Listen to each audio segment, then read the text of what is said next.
My name is Clara Bennett. I'm 30 years old, and on the night I got married.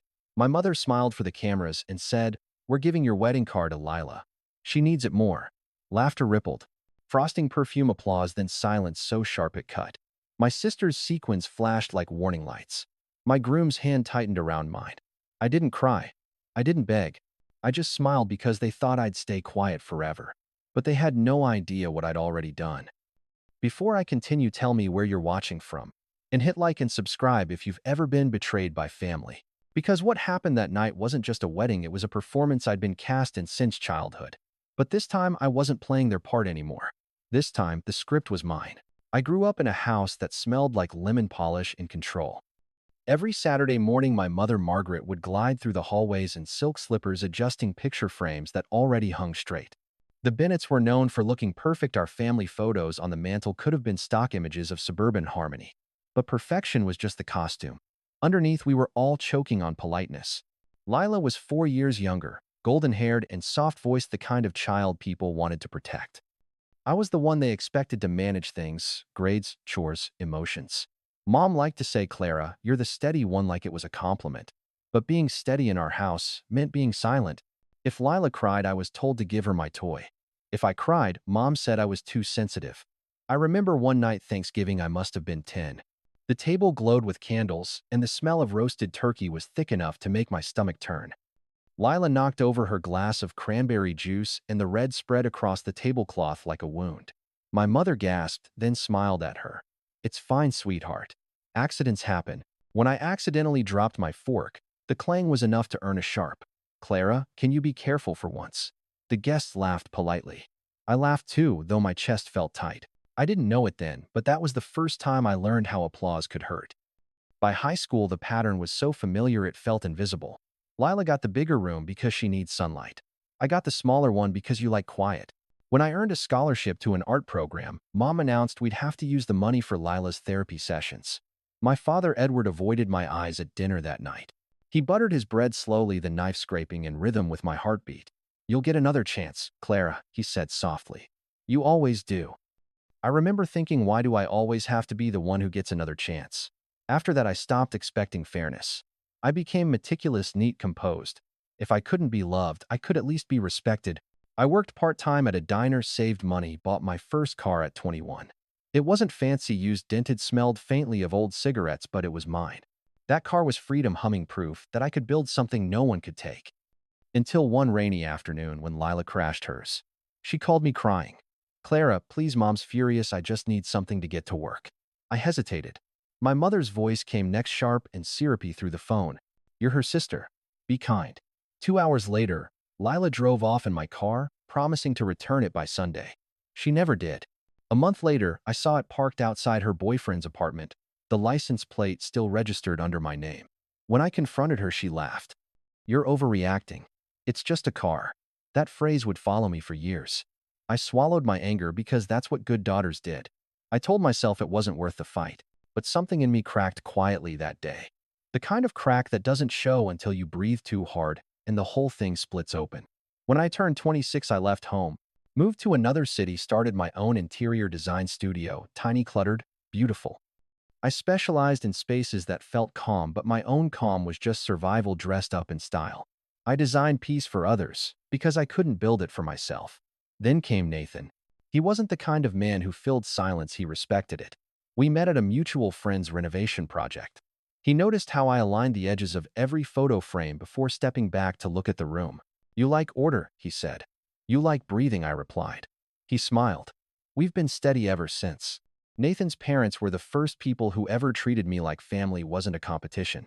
His mother hugged without performing. His father asked for my opinions and listened, really listened. When they gave us that car, a silver hatchback, practical, but new, I cried in the driveway. Not because of the gift, but because it came with no strings attached. I didn't know it then, but that gift would become the battlefield. The first time Nathan met my parents, he brought tulips. My mother accepted them like an apology. "So thoughtful," she said, arranging them in a vase already full of roses. Her house always smelled like control, candles burning in every corner, everything staged for approval. Lila appeared halfway down the stairs, barefoot in silk pajamas, though it was 3 in the afternoon. "You're early," she said. eyes flicking over Nathan with that playful smirk she used when she wanted attention. Mom's tone turned sweet. Lila's been feeling low lately. She might move back in until she finds herself again. It was always like that. Lila never lost things, she simply found herself again. Dinner was a quiet war. Nathan tried to be polite, but every compliment he gave me, Mom redirected. She's lucky you're so patient, she said with that small laugh. She's also hardworking, he replied. Mom's smile tightened. Yes, maybe too much. Always so. Guarded. I smiled back, nails digging into my palm under the tablecloth. Later in the car, Nathan asked, is she always like that? Like what? Like someone auditioning for sainthood. I laughed, one sharp sound that didn't feel like mine. She just wants everything perfect. He glanced at me. Even you, I didn't answer. Years blurred together, birthdays, holidays, 1,000 polite conversations that all meant the same thing, Lila first. When I got engaged, my mother's reaction was less joy, more strategy. Let's keep it elegant, she said. Subtle, tasteful. Remember, we represent the family. She said we like it was a brand. Planning the wedding felt like building a stage for her performance. Every vendor, every photo angle went through her. When I objected, she smiled. You don't want to look ungrateful, do you? One night after another argument over centerpieces, I sat on the kitchen floor of our apartment with a glass of wine staring at the draft contract Nathan's parents had sent for the car gift. They wanted it in my name, clean, official, a gesture of trust. My hand shook as I signed. For the first time in my life, something belonged to me without conditions. Still, I couldn't shake the fear. My mother had a way of taking things not by force but by narrative. She'd twist generosity into guilt until you handed it over willingly. I'd seen her do it to my father for years. Once she made him sell his record collection because it took up too much space. She called it decluttering. That night I drafted something else, a notarized declaration. A document that stated any gift in my name could not be transferred, sold, or claimed by another without my written consent. It felt absurd, petty even, but when I held the pen I felt something click into place. Boundaries in blue ink. I kept it secret, sealed in an envelope inside my clutch. Nathan signed too, no questions asked. You're protecting your peace, he said simply. The morning of the wedding smelled like perfume and frosting too sweet to breathe. Lila fluttered around in a champagne-colored dress just a shade too close to white. Mom whispered instructions to the planner, her voice smooth as glass. My father wandered smiling without looking at anyone. Right before the ceremony, Mom touched my veil and said, "You've always been such a giver, Clara. Don't lose that." Her perfume filled my lungs like smoke. I smiled because that's what she taught me to do when something burned. When the doors opened and I walked down the aisle, I thought about that envelope in my clutch. It wasn't just paper, it was air. The kind you finally inhale after holding your breath for 30 years. I didn't know it then, but that signature would become my weapon. The wedding was beautiful in the kind of way that hurts. The ballroom at the Royal Oak glowed gold, every flower arranged with surgical precision. Cameras flashed. Champagne fizzed. People smiled as if happiness could be staged. But under all that glitter, something in me kept waiting for the moment it would all go wrong. It came faster than I expected. We were midway through the reception when my mother stepped up beside us, her hand resting gently on my arm. Her diamond bracelet caught the light. "Everyone," she said, her voice clear and gracious. "We have a little surprise." The room quieted. I felt Nathan's fingers tighten around mine. Margaret smiled, the kind of smile that promised trouble wrapped in silk. "My younger daughter Lila has been struggling lately, so we've decided to give her the car that Nathan's family so kindly gifted us tonight." The air froze. Somewhere, someone laughed, confused, polite. Lila's face lit up, pretending embarrassment, her sequin dress catching every light in the room. "Oh, Mom, really?" she said, grinning. "Relax, it's just a car." I heard that sentence again, just a car, and my throat went dry. Nathan looked at me, unreadable. My father tried to chuckle. "Margaret, maybe we should." "Oh, hush, Ed," she said sweetly. "We're family. We share." The band kept playing something soft, wrong for the moment. The cameras caught every smile. I stood there, porcelain, still smiling for the pictures like a hostage posing for proof of life. Inside, my pulse roared. Afterward, I couldn't even remember cutting the cake. The whole night blurred into polite laughter and empty congratulations. I just remember walking out into the hallway, the smell of frosting still clinging to my hair. Nathan followed quietly. He leaned against the wall. "Do you want me to say something?" "No," I said. My voice sounded steady, foreign. "We already did." He frowned. "What do you mean?" "The paper," I whispered. "The one we signed." His eyes softened with understanding. "You knew this might happen." "I hoped it wouldn't," I said, "but hope's not a strategy." We didn't go back inside for a while. When we finally did, my mother was already laughing with a cluster of guests, her pageant smile untouched. Lila hovered nearby, taking photos with her phone, her hand brushing the car keys that Nathan's father had handed me earlier. I knew what she was doing even before she did it. That night, long after everyone left, Nathan and I slipped away early. The hotel hallway felt too bright, too loud. My phone buzzed as soon as we reached the elevator. It was a social media notification. Lila had posted a story. A photo of her posing next to the car in our garage, captioned, "Finally, got a ride that fits me." My stomach dropped. Nathan exhaled slowly. "You've got to be kidding me." I laughed once, sharp and empty. She couldn't even wait till morning. The comments started almost immediately. Friends, cousins, people we barely knew. "She's so lucky. What a sweet sister." Family goals. Each word landed like glass. My own wedding had turned into her celebration. I should have cried. Instead, I felt calm. The kind of calm that comes when you've already decided not to lose again. Nathan turned off his phone and looked at me. "So what now?" "Now," I said, "we let them build the stage. Then we'll give them the ending they deserve." Outside, the city lights shimmered against the car's hood. Somewhere inside that machine, a legal boundary hummed quietly, waiting to be tested. I didn't know yet how far they'd push, but I knew how far I was willing to go. By morning, the photo had gone viral. Not millions of views viral, but small-town viral, which is worse. Everyone who'd ever sat through a PTA meeting with my mother now had an opinion about her selfless generosity. The comments called her an icon, a role model. And me, I was the silent sister who didn't mind sharing. When I woke up, there were 27 missed calls from Mom. The same message repeated, "Call me sweetheart. Don't make this ugly." Ugly. That was her favorite word for honesty. I didn't call back. Instead, I opened my laptop and watched the video one of the guests had posted. There we were, Nathan and I, frozen mid-smile, Mom's voice ringing clear. "We're giving the car to Lila." The clip had over 1,000 likes, dozens of comments, most of them fawning. "Such a giving family. Wish I had a sister like that." And then beneath it, one comment from a stranger. "That bride doesn't look happy." They noticed. That single line stuck in my head all day. When I finally drove over to my parents' house that evening, the driveway felt smaller, suffocating. Lila's car, or rather my car, was parked right where mine used to be years ago. The symmetry made me dizzy. Mom greeted me at the door with a practiced smile. "Clara, darling, people are talking. We just need to stay ahead of the story." "What story?" I asked. "The one online." She adjusted her pearls. "They think you're upset about the car. Let's not feed that narrative. We'll say it was always meant for Lila." I stared at her, my hands trembling. "It wasn't." She sighed like I'd disappointed her. "You're being dramatic. You have Nathan. You don't need more things. It's not about things," I said. Then what? She snapped, her tone dropping its silk. "Respect." That word landed like thunder. Even my father, hovering in the hallway, flinched. Mom's lips parted, but no sound came. Then she smiled again, cold, polite. "You've always been so ungrateful, Clara. Everything we do is for family." "Then stop using family as an excuse," I said. The silence that followed was thick, wet, electric. When I left, I saw Lila filming herself in the garage, rehearsing lines for another thank you post. She caught my reflection in the car window. "Oh," she said, flipping her hair. "You're here." "Delete the video," I said quietly. She shrugged. "Why? It's getting great engagement. You should be happy for me." "Happy," I repeated. "That's what you call this." She leaned against the car, her smile sharp. "You've always been jealous. Mom said you'd grow out of it." For a moment, I saw her the way everyone else did, beautiful, carefree, untouchable. Then I saw what was underneath: fear. The kind that makes people take before they're taken. I walked away. I didn't trust myself to stay calm. That night, Mark, the paralegal from my office, called.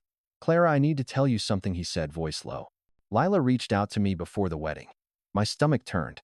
"Why?" She asked. "About your declaration. Wanted to know if she could amend it." "How did she even know about it?" He hesitated. "Your mom might have mentioned it. She said she was helping with paperwork." So that was it. They'd known. They were testing me. Nathan found me sitting on the kitchen floor, the phone still in my hand. "They're setting you up," he said. "I know." "What are you going to do?" I looked at him, the calm already forming like ice. "Let them keep going. Every move they make now, it's evidence." The next day, a reporter called asking for a statement. Mom had apparently reached out to clarify the misunderstanding. She was planning a small follow-up event, a family dinner for transparency. Transparency. She wanted a stage. Fine. I'd give her one. Because they still thought I was the girl who stayed silent to keep the peace. They didn't realize that peace was the thing I'd already buried. The family dinner turned out to be a press event dressed as reconciliation. My mother rented out a side hall at the Royal Oak, the same hotel where I'd gotten married only 2 weeks before. The air smelled the same champagne lilies, the ghost of frosting. Flashbulbs popped as guests arrived. Local reporters milled around smiling like vultures with microphones. Nathan squeezed my hand as we stepped through the doorway. "You sure you want to do this?" I nodded. "They started it here. We'll finish it here." Margaret was already on stage figuratively and literally standing beside a banner that read "Family First." Her pearls gleamed under the lights. Lila hovered near the front, scrolling through her phone. My father sat stiffly at a table near the edge, his hands folded, his face carved from shame. As soon as we entered, Mom's face brightened into her best magazine smile. "There's my beautiful girl," she called, waving for the cameras. "We're so glad you're here to clear everything up." I wanted to laugh. Instead, I smiled and walked straight toward her. "Of course, Mom. Let's clear it up." Nathan carried a small black laptop case. When we reached the center of the room, he set it on the table and opened it. The projector screen behind the stage flickered to life. A low murmur spread through the guests. Mom blinked. "What's this transparency?" I said. "You wanted it right." The first video played, Lila's post, the one where she stood in our garage beside the car smiling. Her voice echoed through the room. "Finally got a ride that fits me." Laughter rippled from the crowd. Someone gasped. Mom's smile faltered. "This is out of context," she said, quickly glancing at the reporters. "It was a family misunderstanding." I cut her off. "No, it was theft. And it wasn't the first time." Her face froze, but I wasn't finished. I nodded at Nathan, and he switched the screen to a new image, a scanned document stamped with a notary seal. "This," I said, "is a legal declaration signed 2 weeks before the wedding. It states that any gift in my name cannot be transferred, sold, or claimed by another party without my written consent. Any attempt to do so triggers a legal review and forfeits inheritance from my husband's side." Gasps scattered through the room. Someone whispered, "She's serious." Mom's voice rose sharp and trembling. "You can't just, Clara, this is ridiculous. We're family." "Family," I repeated, "isn't a license to steal." Lila stepped forward, her face red. "You're humiliating us. You'd really do this in front of everyone." "You did it first," I said. Mom reached for the laptop, but Nathan moved between them, calm as ever. "Don't," he said softly. Mark appeared from the crowd, then his suit crisp expression grim. "Before this goes further," he said, "there's something else." He held up his phone. "I'm the notary who filed that declaration. And 2 days before the wedding, Lila contacted me, tried to have me edit the document without Clara's consent." The room erupted. Cameras clicked. Lila stammered. You can't prove that." Mark tapped his screen, and her messages flashed across the projector. "Can you make it look like she signed off?" The color drained from her face. Mom turned on her. "Lila, what did you do?" Lila's voice broke. "You told me it'd be fine." For the first time, Margaret's composure cracked. She reached for her daughter, then stopped, realizing every camera in the room was recording. I stepped closer, voice calm, but shaking the air. "You taught us that love meant giving until it hurt.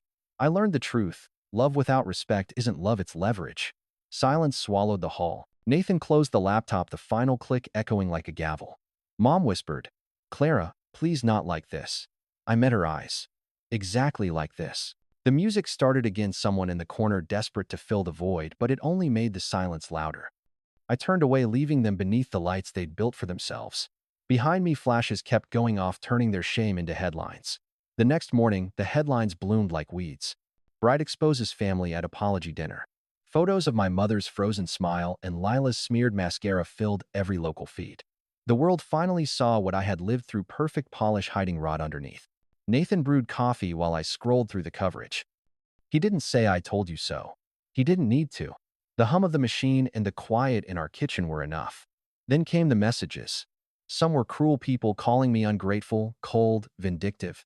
Others thanked me. Strangers wrote about their own mothers, their own sisters, the silent debts of family love. By evening, my phone buzzed again, an email from Lila. No greeting, no apology. Just one sentence: "You won, but now everyone hates us. Hope you're happy." I stared at it for a long time before closing the screen. Happiness wasn't the point. Peace was. When I stepped outside, the driveway shimmered under early spring rain. The car, their obsession, my symbol, waited gleaming in the light. For a second, I imagined torching it, ending the story in flames. But revenge wasn't fire anymore. It was distance. Nathan came to the door, keys in hand. "Still want that drive?" "Yeah," I said, sliding into the seat. We drove through the city until the houses thinned out and the air felt clean. Every mile stretched the space between me and them, between the woman who apologized and the one who finally stopped. When the highway opened, Nathan reached for my hand. "You did it," he said. I looked out at the horizon, faint light breaking through clouds. "No," I said softly.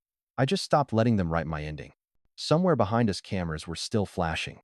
But ahead, the road was mine. Before this story fades, tell me, have you ever had to draw a line with someone who called it love? Leave a comment and share your story, because no one heals in silence. And if you've ever felt like the outsider in your own family, hit like and subscribe. This isn't just my story, it's a reminder that boundaries don't break families. They reveal who's willing to stay once control is gone. This story isn't over. Some endings are just the start of freedom.